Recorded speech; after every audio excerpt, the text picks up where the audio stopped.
ಧರ್ಮದ ಉದ್ದೇಶಕ್ಕಲ್ಲ, ಯಾವುದೇ ಒಂದು ಅವರ ಸ್ವಂತದ ಹಣ ಸಂಪಾದನೆ ಉದ್ದೇಶಕ್ಕಲ್ಲ ಹೊರತು ನಮ್ಮ ಭಾರತೀಯರು, ನಮ್ಮ ದೇಶದ ಜನರು, ನಮ್ಮ ಪ್ರಪಂಚದ ಜನರು ಕಷ್ಟದಲ್ಲಿ ಬದುಕಬಾರದು. ಮಾತನಾಡುವವರು ಪ್ರತಿಯೊಂದು ದೇಶದ ಜನರಿಗೆ ಹೇಳಿದರು, ನಾವೆಲ್ಲರೂ ಕೂಡ ಯಾವುದೇ ಕಾರಣಕ್ಕೂ ಡ್ರಗ್ಸ್ ಅಥವಾ ನಮ್ಮ ಬುದ್ಧಿಯನ್ನು ಕೆಡಿಸುವಂತಹ ಯಾವುದೇ ಒಂದು ಪದಾರ್ಥಗಳಿಗೆ ಅದರ ಹತ್ತಿರವೂ ಕೂಡ ಹೋಗಬಾರದು ಎಂಬುದಾಗಿ ಸಹೋದರರೇ.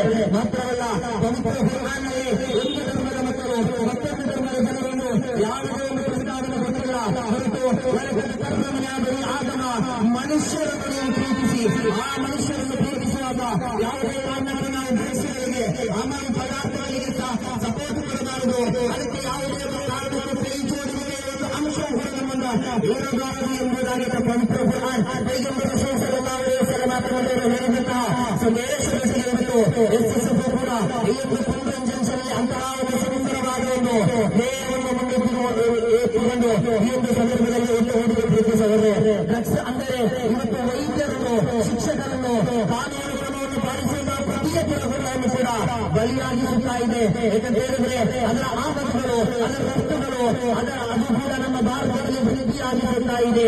ಹಲವಾರು ರಾಜ್ಯಗಳಲ್ಲಿ ಆಪರೇಷನ್ ಮುಖಾಂತರ, ಮಿಷನ್ ಮುಖಾಂತರ ಅದಕ್ಕೆ ಅಡೆತಡೆಗಳನ್ನು ಕಡಿವಾಣ ಹಾಕಿದ್ದಾರೆ. ಅದೇ ರೀತಿ ನಮ್ಮ ಈ ಒಂದು ಕರ್ನಾಟಕ ರಾಜ್ಯದಲ್ಲೂ ನಮ್ಮ ಊರಲ್ಲೂ ಅಂತಹ ಒಂದು ಅಡೆತಡೆಗಳು ನಾವು ಕೈಗೊಳ್ಳಬೇಕಾದ ಪರಿಸ್ಥಿತಿ ನನಗೆ ಮುಂದಾಗಿದೆ. ಪ್ರೀತಿ ಸಹೋದರರೇ, ಮಕ್ಕಳು ಶಾಲೆಗೆ ತೆಗೆದುಕೊಂಡಂತಹ ಒಂದು ಸಂದರ್ಭದಲ್ಲಿ, ವಿದ್ಯೆಯನ್ನು ಆರಂಭಿಸುವಂತಹ ಒಂದು ಸಂದರ್ಭದಲ್ಲಿ ಇಂತಹ ಒಂದು ಕೊರಳೆ, ಇಂತಹ ಒಂದು ದುಷ್ಟ ಪ್ರವೃತ್ತಿಗಳಿಗೆ ಕೊರಳೆ ಕೊಟ್ಟು ನಡುವಂತಹ ಒಂದು ಪರಿಸ್ಥಿತಿ ನಿರ್ಮಾಣವಾದರೆ ನಾವೇ ಆ ಮಕ್ಕಳನ್ನು ರಕ್ಷಿಸಬೇಕು. ಇಂದಿನ ಮಕ್ಕಳು ನಾವೇ ಪ್ರಜೆಗಳು ಎಂಬ ನೇರಿಗೆಯನ್ನು ಎಲ್ಲರಿಗೂ ಕೂಡ ಗೊತ್ತಿದೆ. ಆದರೆ ಇಂದು ಮಕ್ಕಳೇ ಆಗುತ್ತಿಲ್ಲ, ಮತ್ತೆ ಯಾವ ರೀತಿ ನಾವೇ ಪ್ರಜೆಗಳಾಗಬೇಕು.